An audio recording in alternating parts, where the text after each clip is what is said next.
ये बताइए मौलाना अंसार रजा साहब, बुलडोजर कार्रवाई करना या अवैध कब्जे को हटाना या सरकारी जमीन पर कब्जे को बने रहने देना, ये ठीक है?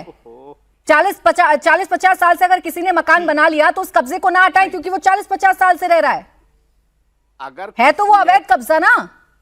अगर कोई अनलीगल कब्जा करके बैठा हुआ है, उस पर कार्रवाई कीजिए, कोई मना नहीं कर रहा है। अवैध कब्जा कहीं नहीं होना चाहिए, लेकिन मैं सिर्फ आपसे इतना कह रहा हूं कि एक आदमी के फ्रिज में घुस गए और गोश्त निकाल रहा है कि यह गाय का गोश्त था, उसको मार दिया, और 26 टन गोश्त मध्य प्रदेश में, भारत सरकार मध्य प्रदेश के बीजेपी शासन में मिल गया। क्या हुआ अब तक? दिखाइए ना फोटो। 17 बच्चे इंदौर में दूषित पानी से मर गए। कह रही हूं मौलाना अंसार रजा जी, आप ना इंडिया टीवी देखा करें, आपको सारी खबरों की जानकारी हो जाएगी। मध्य प्रदेश में आज क्या हुआ, और मध्य प्रदेश में मुस्लिम संगठनों ने ही प्रदर्शन किया। सुनिए मेरी बात, मैं आगे की स्टोरी बता देती हूँ। वहां मुस्लिम संगठनों ने ही प्रदर्शन किया है, वही सरकार से मांग कर रहे हैं कि इस पर कार्रवाई करें, वो भी मैंने दिखाया है। लेकिन जब बुलडोजर संभल पर चलता है तो ये मुसलमानों पर ज्यादती हो जाती है, बरेली पर चलता है तो कोई कुछ नहीं बोलता है। बुलडोजर तो बुलडोजर है ना, बुलडोजर तो बुलडोजर है। कब तक विक्टिम कार्ड इससे खेलेंगे, कब तक विक्टिम कार्ड बनाएंगे इसको? अच्छा, ओके, बुलडोजर है तो उत्तर प्रदेश में जो एक सिपाही का 100 करोड़ रुपए का प्रॉपर्टी बनी हुई है, वो चूंकि ठाकुर है, बुलडोजर तो बुलडोजर है, उधर नहीं जा सकता, कुछ मना है उसको, इधर जा नहीं सकता, रास्ते में कुछ दिक्कतें आती हैं।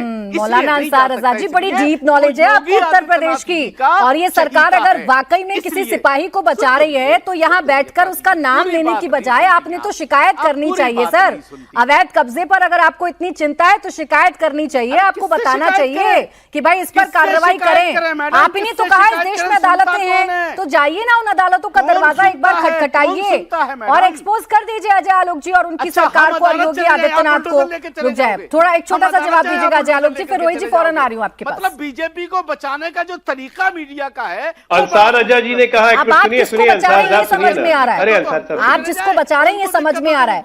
सच को सच ना कह दें बस, वरना मौलाना अंसार रजा साहब बैठ जाएंगे आरोपों की एक लिस्ट लेकर। बस सच को सच ना कह दें। बोले अजय आलोक जी।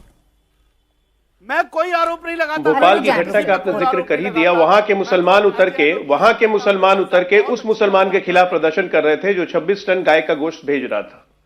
वहीं के मुसलमान ये होते हैं असली मुसलमान। ये नकली मुसलमान, फरेबी सिकुलर जो है, ये सामने बैठे हुए रजा साहब आपने क्या कहा?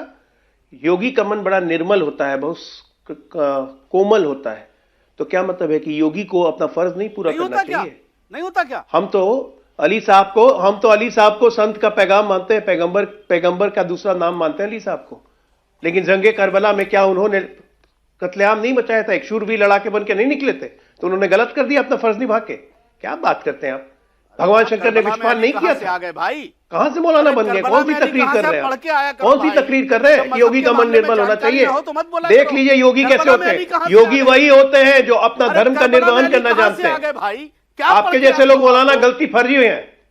अच्छा, आपके जैसे मौलाना लोग फर्जी हैं। कहां से आ गए?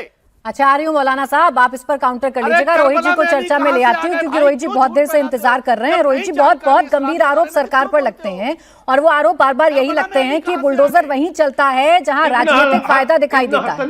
ये बुलडोजर वहीं जाता है जहां पर मुस्लिम बस्ती नजर आती है या यहाँ पर कुछ विशेष जातियां नजर आती हैं, स्वजाति को छोड़ दिया जाता है।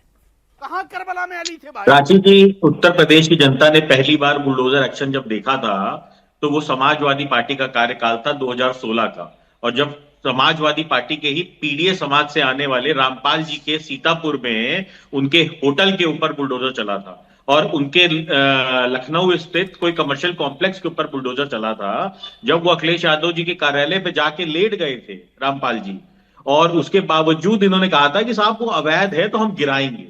तब आवाज क्यों नहीं निकली थी? तब पीडीए समाज क्यों नहीं? तब तो हमने नहीं कहा था कि साहब जाति देख के आपने बुलडोजर चलाया है। अब अगर कोई कार्रवाई हो रही है तो आप ये विक्टिम कार्ड क्यों खेलना शुरू कर देते हो कि जाति देख के चलाया है? चलिए, अगर जाति और धर्म देख के चलाया गया है तो जिन सवर्ण जातियों के घरों पे बुलडोजर चला है, उनके बारे में क्यों नहीं बोलते हैं यहाँ पे बैठे समाजवादी पार्टी के प्रवक्ता?